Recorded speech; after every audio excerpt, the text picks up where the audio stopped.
Hello and welcome into the stream, everybody. It is so good to see you all. For everybody that has already joined us over on TikTok, it's super good to see you. For everyone that is joining us on YouTube right now, thank you for coming in. Today, we have a little bit of a special stream. I'm sitting down with Pete Buttigieg, who I was able to get on the stream. Super big fan of a lot of your work. It is super nice to, find some time to sit down with you. If you want to kind of take it away and give a little bit of an introduction about who you are and what you've done and what you do, I'm sure that a lot of people watching now know exactly who you are, but for those that don't, it may be helpful. Yeah, sure. Thanks for having me on. Excited to have a conversation. In short, I'm somebody whose experiences were formed by growing up in South Bend, Indiana, being there for the transformation of that part of the industrial Midwest, and then went on to serve as Secretary of Transportation. And on the political side, do something I think you believe in as well, which is talking to the other side, debating, believing in the idea that politics is about encounter and about persuasion and not just talking to people who are already there with you, which I think is especially important at a time like this. So this is the first time in about 15 years that I don't have a job as an elected official. I'm not on the ballot. I'm just investing my time in doing whatever I can to advance causes that I care about, candidates I believe in, and try to encourage my party to think past this moment because I actually don't think we'll be able to win until we show that we're about more than just rewinding and getting to the status quo of where we used to be. And I imagine that that's something that is especially important for us to have credibility with younger voters who I know you talk to every day. Yeah, no, absolutely. I mean, even as you said those words, thinking forward, how we can move on and be something better compared to going back to the status quo, definitely got a smile and a head nod out of me, alongside the approval of many people watching, because that is exactly right. And one of the many issues that I hear a lot of people, especially in that younger generation, kind of taking online, geared towards their thoughts of the Democratic Party. But I mean, right now, the minds of most people are kind of just focused on the Trump administration and maybe some of the tyranny that I'd define that I see, raining down on Americans. So yeah. Anyways, the reason why we've got Pete Buttigieg on the stream is we're just looking to have a conversation. I'm really interested in your professional experience, where you think we are as a country, where we're going, and how to change course if it's bad direction, or how to stay on track if you think we're headed in a good direction. Now, one thing that I know your team had brought up to me before we hop on here today, and something that I'm very personally curious about, is the fact that similar to myself, you also did a 1v20 on Jubilee. And I mean, I've shared some of my thoughts about how I think it went for myself, but I'm actually really curious. What was that experience like for you? I'll be honest, I was not familiar with Jubilee or surrounded that whole format until we contemplated doing it. I was doing it as somebody speaking on behalf of the Democratic ticket, and I was really glad I did it. It was a very different format from anything that I was used to doing on TV or radio or even digital formats, but it wasn't totally foreign to me for two reasons. One, I love debate. I think that the heart of politics is debate. I really worry that we don't have a lot of actual debate because so many people are just kind of posturing or preaching for their own side. And the second thing is when I was mayor, we used to do a thing called Mayor's Night Out, where we would go to a community center or a school every month, would do this and set up a little card table and sit one on one with somebody, anybody who wanted to have 5 minutes with me. And sometimes we'd have 20 or 30 people sign up. I'd be there for hours just talking to people one by one. And it could be anything from something about a sewer issue to a code enforcement problem to somebody who told me that they were sure that the second coming of Jesus Christ was going to happen in the parking lot of the Civic Center in a couple of weeks and wanted the mayor to know about it, to somebody wanted to talk about Trump, and just back to back to back having those conversations. And I feel like there's something about the Jubilee format that kind of speaks to that. I'll tell you, the first I ever saw you was when I was getting ready to do that, watching some of these clips and seeing how that worked, and had like, really good, just straightforward, honest conversations with. But we were in Grand Rapids, Michigan, a lot of undecided voters. I think I won some of them over, which is what I came there to do. But the other thing that really made a big impression on me was how many people came up to me in the next few days saying that they had seen it. And something about the way people were coming up to me just seemed different from, I mean, I've been on TV constantly in the weeks leading up to that. And yet there were a lot of people who clearly didn't see any of the, 10 or 20 TV appearances that I'd had, but did see this. And it was a Yeah. reminder that I think candidates and strategists in my party are still struggling with about understanding that these digital spaces are not just kind of extra dressing alongside your kind of core media work. Like they have increasingly moved to the heart of it, and of course, part of why we got the result we did, I think, is we're in this kind of head scratching moment looking back at 2024, because I think Republicans figured that out before a lot of Democrats did. No, absolutely, man. I couldn't agree with you more. I honestly, where I think we are at America today, politics, the dissemination of information, and where these conversations live. In my mind, it's not that, social media and the play of digital media and politics is increasingly moving towards the heart of these conversations, but rather it is the heart of these conversations in 2025. And I think that, people are starting to realize that, especially, within the political institutions. But for so long, the heart was always the legacy media, the MSNBC, the CNN, and we're just finally starting to see a big shift where so many people are no longer looking to the cable networks, but I mean now looking to their phone screen, pulling up Instagram, pulling up TikTok, going and searching a video on YouTube. And in response to the first thing that you had to say there about your experience on Jubilee, just being willing to sit down and talk to somebody about whatever and hearing so many different things, back to back to back to back. That's definitely how my experience went as well. I just thought I'd commend you though, because I think that's super cool to see from, somebody that, was serving, as a politician, in the American government, you're serving as our Secretary of Transportation, alongside many other roles in your 15 years of experience. To actually have those sit down discussions. I feel like I don't see that at all. I feel like so many people don't really feel like they're getting an authentic sense of who somebody is and what they believe in and what their responses are maybe to particular criticism in that sit down conversational format. Now, my next question for you here is very relevant to what I do. So, what I do is every single day I hop on TikTok, I hop on YouTube, and I talk to people. I talk to people that politically disagree with me. I try to change their mind. I talk to Trump supporters. I try to give them the reasons why they're wrong, maybe why they shouldn't support Trump. And I try to, persuade, the quote unquote political opposition, and I try to change their mind. And in managing that disagreement, I've come across, many different learning experiences to get better at managing that disagreement in an attempt to change somebody's mind. So the question that I have for you is, what is your approach to that art of persuasion? What is your approach to disagreement in politics? And what do you think the best way is to go about trying to change somebody's mind in America when it is so important to in this day and age? I think one really big thing is to see the humanity on someone from the other side. And that may come easier to those of us who grew up in a conservative area or a conservative family.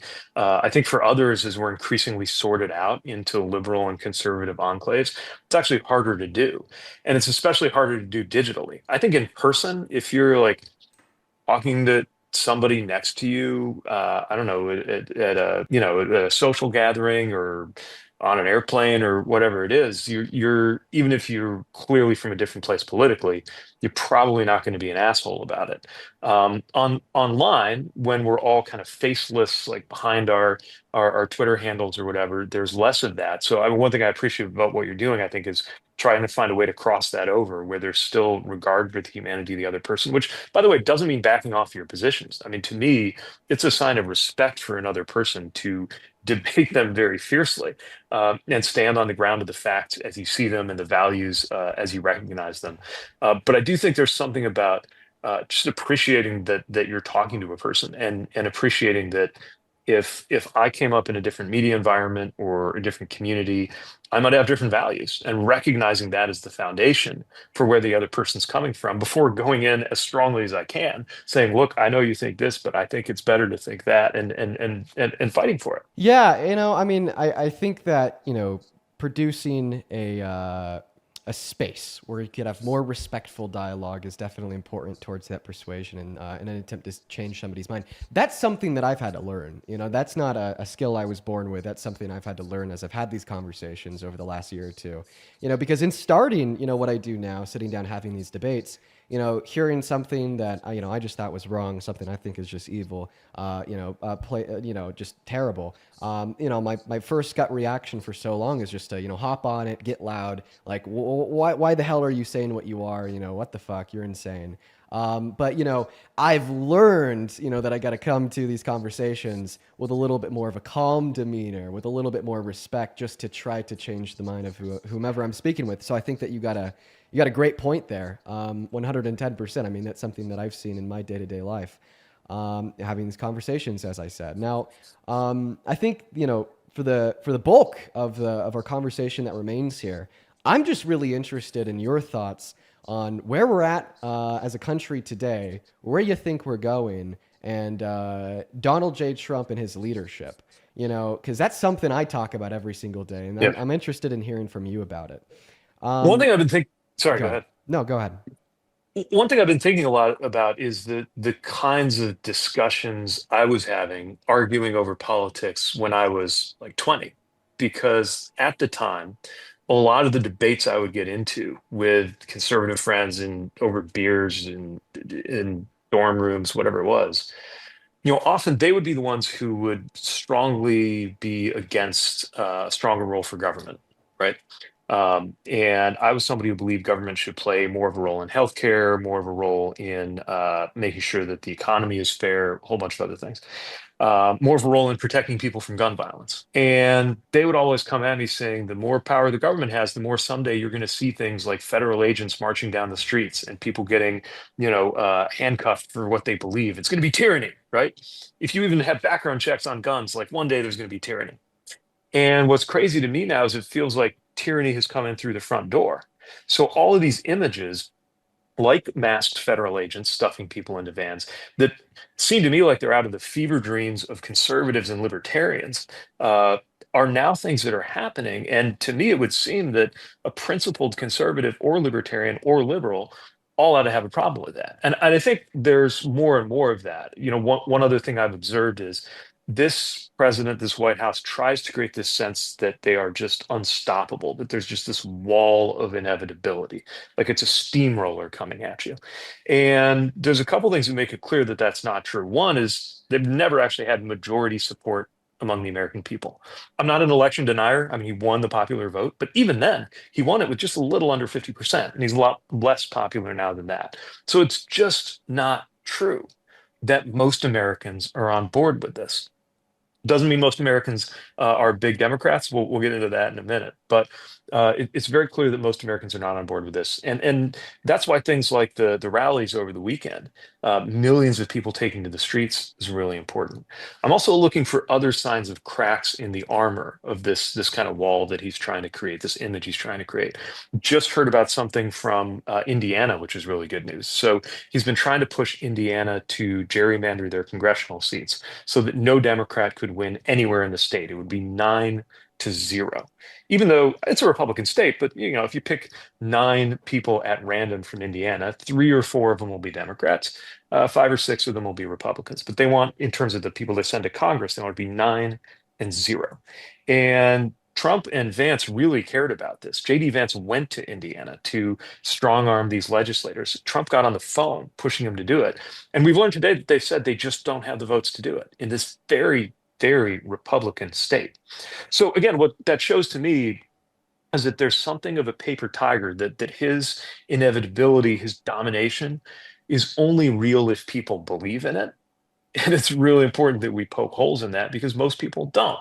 Now, the other side of it is, we're against that is not enough as a message. So, what my party's got to do is say we're against that and we're for this and make it a lot clearer what we're trying to do to make your everyday life better. If we can't do that, then I think politically we're going to be lost, but also never mind the politics, just as a matter of reality, obviously we wouldn't be here in this situation with a guy like him running the country Yeah. if everything in our society and our politics and our economics was going along just fine. I mean, I think that you made some great points there. Just kind of to start, you were talking about how seemingly the Trump administration doesn't stand antithetical to just what's best for this country, nor antithetical to the goals and aspirations of the left, but also antithetical to the more traditional conservative values that we've, been hearing the crazy uncles espouse, for the last 30 or 40 years. And I actually think that's a big point that I like to discuss every single day. One question I'll ask somebody, or sorry, most people that will join my live and tell me they're Trump supporters. Well, sir, are you a patriot? Right. And, knowing MAGA, knowing conservatives, knowing the trend we've seen flying the American flag, saying USA, so on and so forth, the answer is always an astounding, obvious yes. Right. And then I go on to ask, so, well, do patriots care about core American values? They say, yes, they do. I'm like, well, is the Constitution a core American value? And they're like, absolutely. I love the Constitution.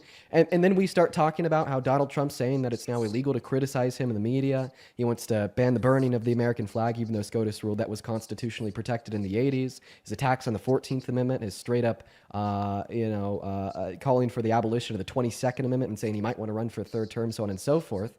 Right? That's antithetical to everything that this pro-Constitution patriot is supposed to stand for. But then they say, no, I want more. Right? And I mean, you were bringing up an example about, having ICE, having ICE raiding the homes of individuals in Chicago, forcing naked children out of their beds, shoving them in the backs of U-Haul vans, militarizing American cities, declaring war on Portland, Oregon, Chicago, Illinois, Memphis, so on and so forth. And just how much of a backbone, at least in my mind, I think a lot of people lack because of how contradictory that is to their values. I think what it leaves me with is the question, well, I mean, how did we even get here? You know what I mean? And there's some other stuff that you brought up too, and I don't want to brush that off. I think that you made some good points, also honing in and touching on, the Democratic Party and how it's important for us to say, well, we're not just anti-Trump, but here's what we want instead of Trump. This is how we're going to make your life better. And I want to talk about that with you later. But I think maybe one big question that I have here for you is: it seems like we agree that Trump, in so many ways, stands so adjacent to even the values that people on the right have espoused that they hold so dear to heart. How the hell do 37% of Americans still support him per, a recent poll from AP? Well, I got to think part of it is people who don't like everything about him, or maybe generally on some level don't like what they see, but are willing to do anything that would potentially make them better off, even if that means burning everything down. And look, I can make the case for a lot of important, good work that's been done in my lifetime to make people better off. I was part of it in terms of infrastructure. We got 20,000 projects done and another 50,000 started. I could say that in terms of things like the Affordable Care Act that Obama delivered, that is why millions of people, including people in my family, have health insurance who didn't before. But the reality is that most people, definitely if you're my age or any younger, have mostly experienced policy failure in this country and are ready to throw up their hands. And some people are ready to say, burn it all down. Now, I do think it's one thing to say that in an election as an expression of how pissed off you are. It's another to look around you and see all of the damage that's being done. And we have not, I think, experienced most of the worst of it in terms of what it's going to do to our economy, our society. The other thing I'd say is people are getting their information in very different ways. This is not like before, even, I don't think it was that long ago, but when I was growing up, you got most of your information looking at a newspaper, watching a TV story, and seeing two sides, but knowing about basically the same set of facts. I think a lot of the facts of what is going on right now would in fact come as a surprise to a lot of people who don't follow the same media sources that you or I might, or don't follow, don't believe that the CNNs of the world or the New York Times of the world are presenting information accurately, even though they're not perfect, but what they present is factually accurate. A lot of people don't believe that, or they believe it's both sides. They think that Hunter Biden getting $50,000 a month to be on the board of a company is the same as the president of the United States trying to take $500 million jumbo jet from a foreign government while he's the president of the United States, because the way information is presented, it creates this false sense that it's kind of six of one, half dozen of the other. I couldn't agree with you more. I think that one of the most notorious examples of that, would be a comparison between Donald Trump's fake elector plot in the 2020 election, where in my mind he literally tried to steal the election with the use of fake votes in Congress, then admitted to it in court. To like the story about Hunter Biden's laptop. We're comparing the biggest internal attack on the American democracy since the Civil War. Once again, in my mind, that's my opinion. I think it should be everybody else's opinion too. To a story about Hunter Biden and his laptop. So I mean, I think that last point that you made there is an incredibly good point that I don't think I've considered so much, but you see it so often. And I want to ask you, about a comment that you made a little bit ago. I'm very interested to see your response here. It's about the Democratic Party. What do you think the big issues are in it? And how do we fix them? How do we move forward?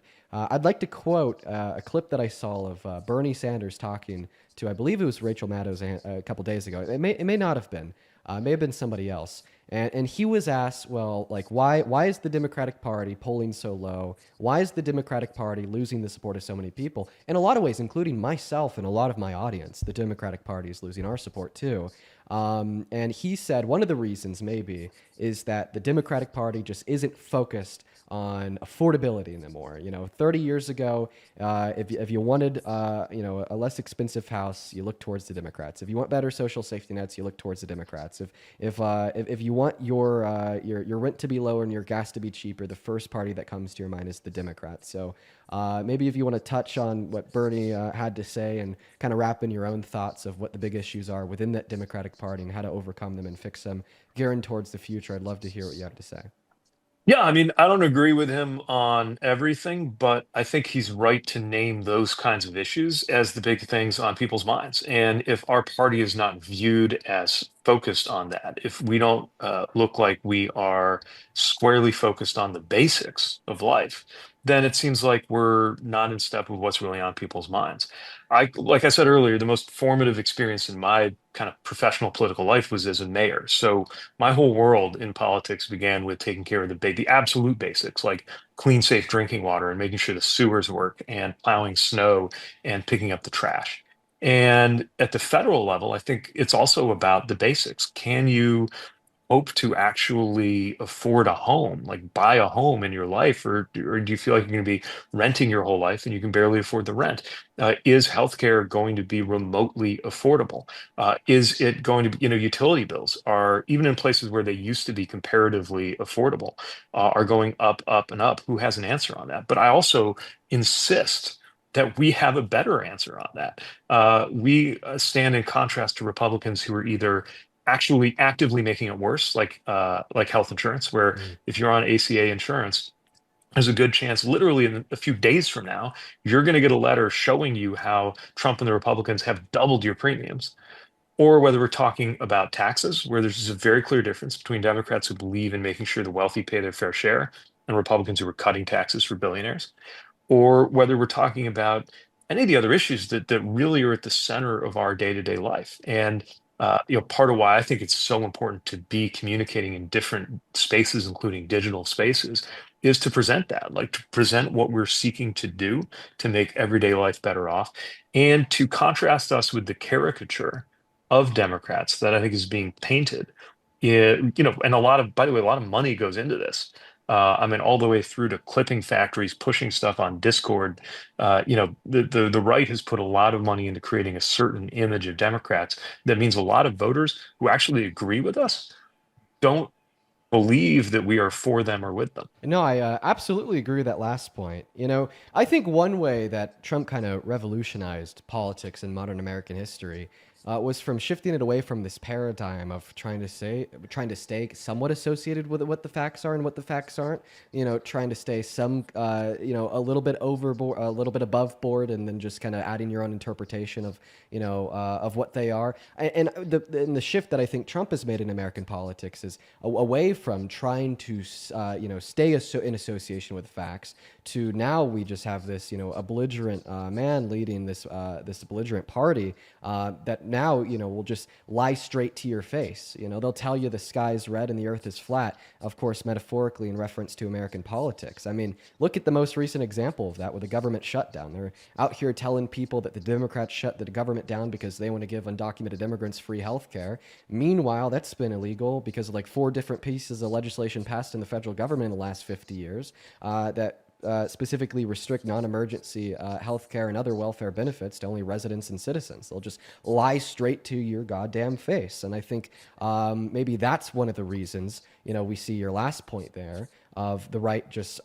pouring millions or even billions of dollars in like they did in the election to create this image of the left to kind of scare you away from it. And it's just one of the many tactics we've seen deployed by Trump to either scare or push people into supporting him as president. I think that's a great point.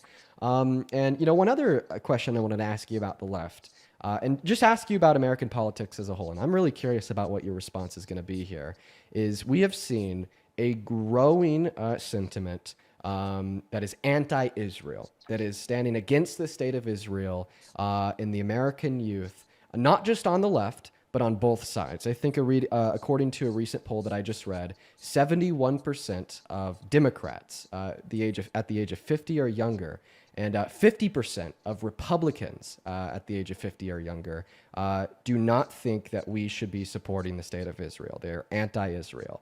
And this is a trend that we've seen boom. This is a trend that I think is going to continue to grow. And honestly, it's a trend that I'm personally on board with. I'm not that big of a fan either.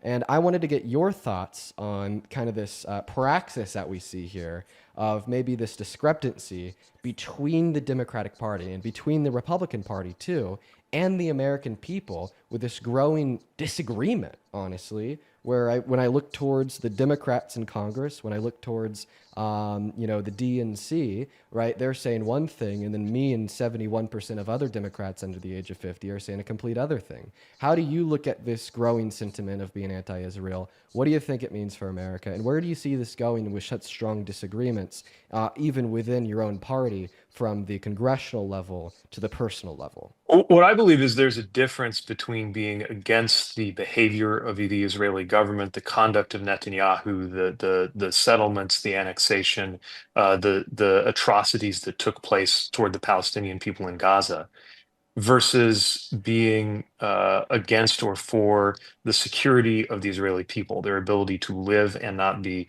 wiped off the map, which is the agenda of everybody from Hamas to the Iranian regime and a lot of other people around them. I think both of those things can be true at the same time.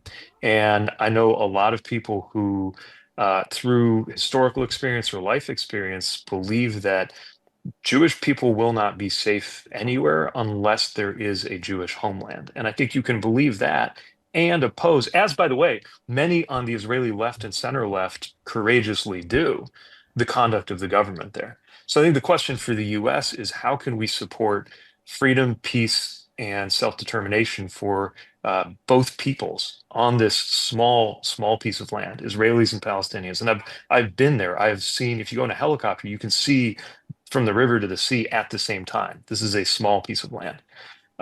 And have a way for there to actually be lasting peace there.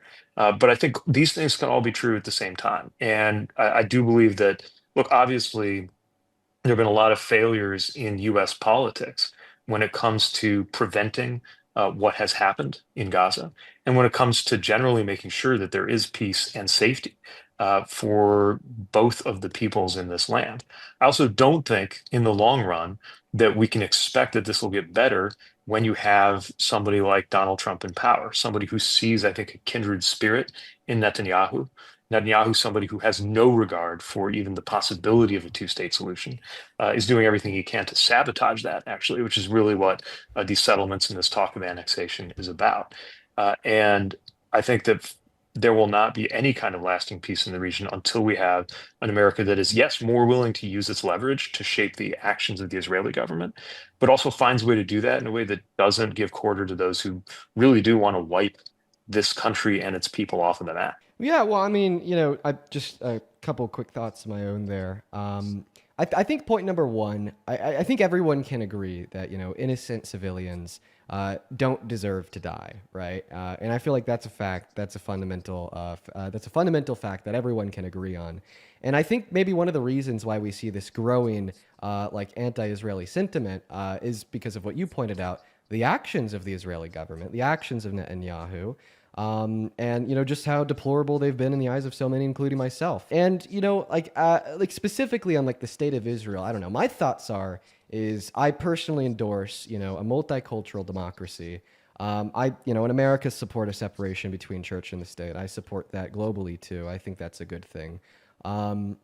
So that's where I lie. That's where a lot of people, that are younger in the Democratic Party and on the left lie, is multicultural democracies, ethno states, are just simply not a way forward. And that's where I stand. What are your thoughts? So I think there is a unique situation there, but I get it. I mean, I think so much depends on the steps that the Israeli government takes. I think one thing that Netanyahu should pay attention to is the fact that it's not just young people in general, but a lot of younger Jewish Americans who look at what's happening and say, I want no part of this. And if that continues, that could be lethal for Israel's future as a Jewish democratic state. But again, I think it's also really important. This is something we learned the hard way generationally when I was roughly your age and the U.S. went into Iraq, is to try to make some distinctions between what we think is right for us and what we think is right for others. And one of the things I'm really worried about is the desire to set up an ethno state right here in the United States. And I know that that is wrong for us. One of the most important pieces of political speech in recent years, I think, was the speech J.D. Vance gave at Claremont College, where he laid out what he thinks it means to be an American. And it's very, very different than what I believe it means to be an American, but also I think what the founders believed it meant to be an American. He basically reduced it to a kind of blood and soil nationalism, that it's about how many generations of ancestors you have buried in Civil War battlefields, and it writes a lot of people out of belonging in America. I'm reluctant to preach a lot of things to other places in the world when we seem to be struggling to establish a multiracial, multicultural, authentically democratic representative state right here. And I think the contest over whether we can do that is really being hashed out in this decade, and will be even more so if J.D. Vance winds up being the future of the Republican Party.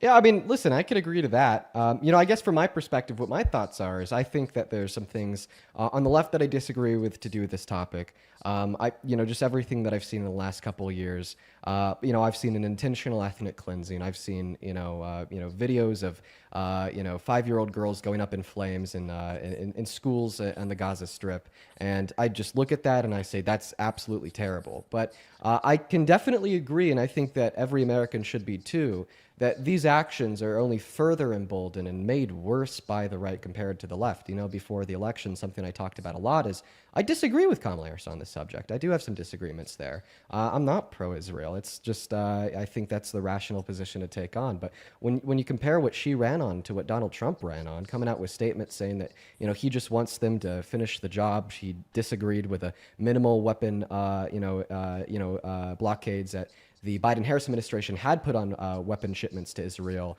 and that he actually held a joint press conference with Netanyahu saying, listen, we'll send America in there. We'll forcefully ethnically cleanse every Palestinian remaining on the Gaza Strip. We're going to force them to go to Jordan and Egypt, and then we're going to knock it all down and build a Riviera to give to Netanyahu. I think that is even worse, right? So, I definitely agree. And especially in consideration of your comments that J.D. Vance made about how maybe that's what we're even moving to in America.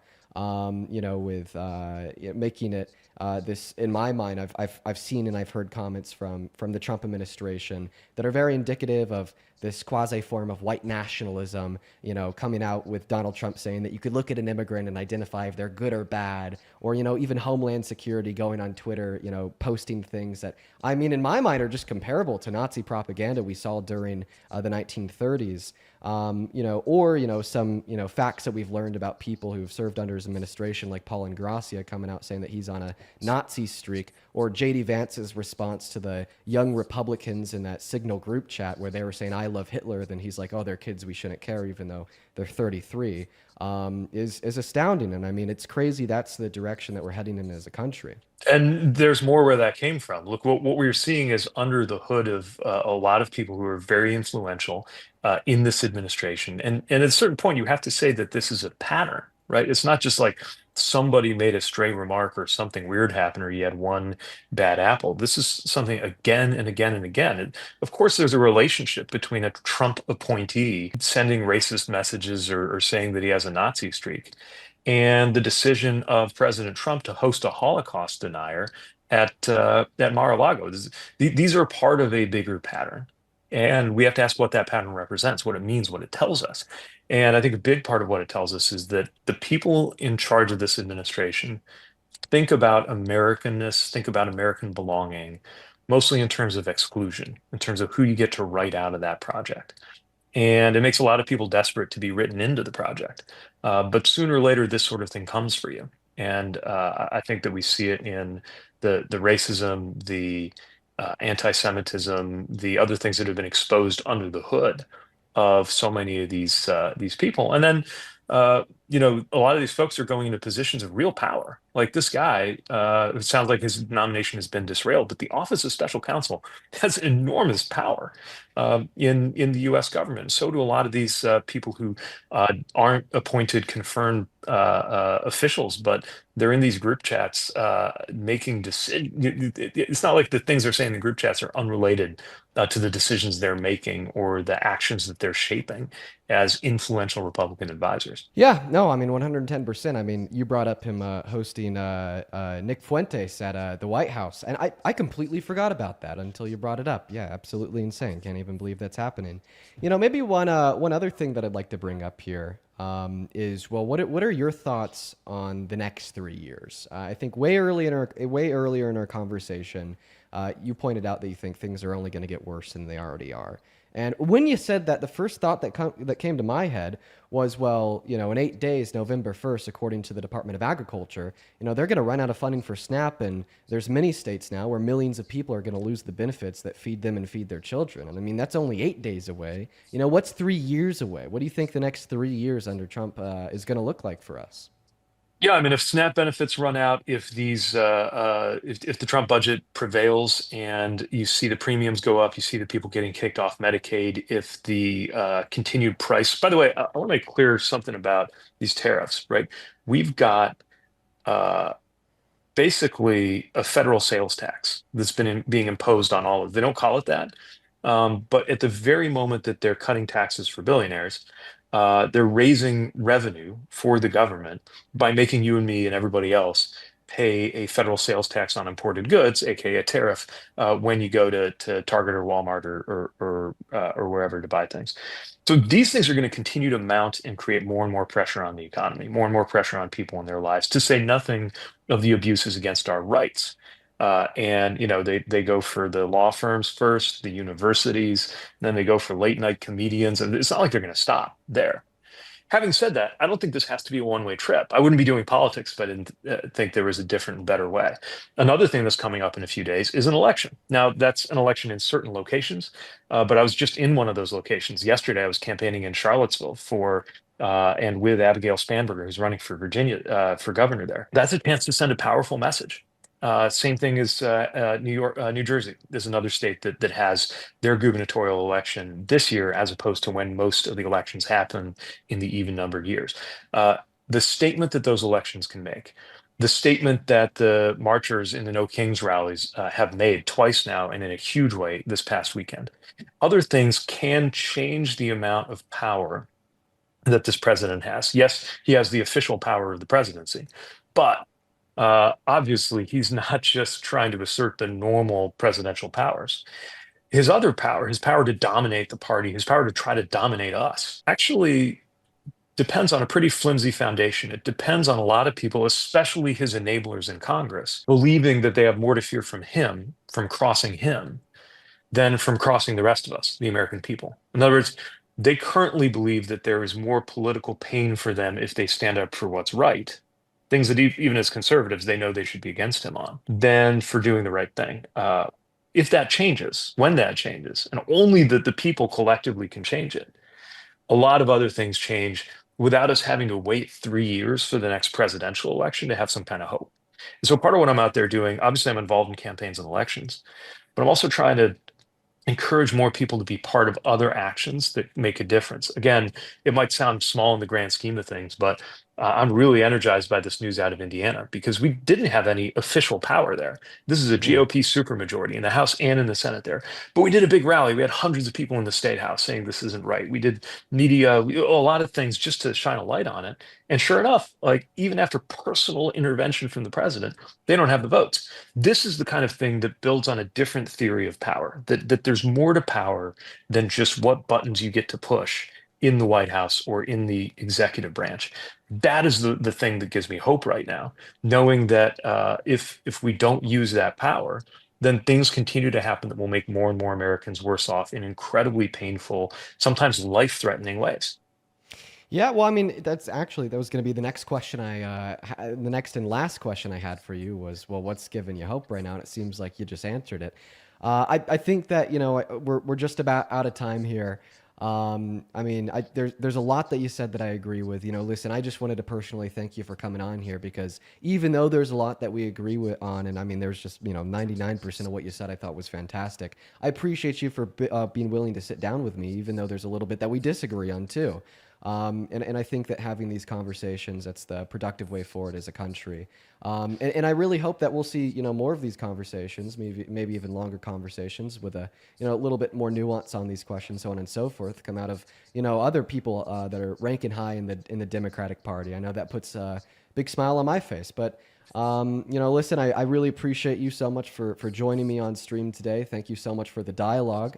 Um, and it looks like I have to let everyone know that this conversation that I had with Pete here today on stream will be available on YouTube immediately following its cessation, and as well as it will probably be wrapped up into a couple short form clips for you to find in various locations around the internet. One last time here, Pete, I just really appreciate you so much for joining. It was a great conversation. I really appreciate having dialogue with you, and it's cool that we could have that dialogue, agreeing on most and disagreeing on some things too. Well, thanks. I think you're committed to the same style of engagement that I am. Agree, disagree, debate, talk, think, bring facts, bring arguments, bring ideas. And I'd like to see a lot more of that too. So thanks for having me in. Yeah, you have a good one. You too. Take care. Take care.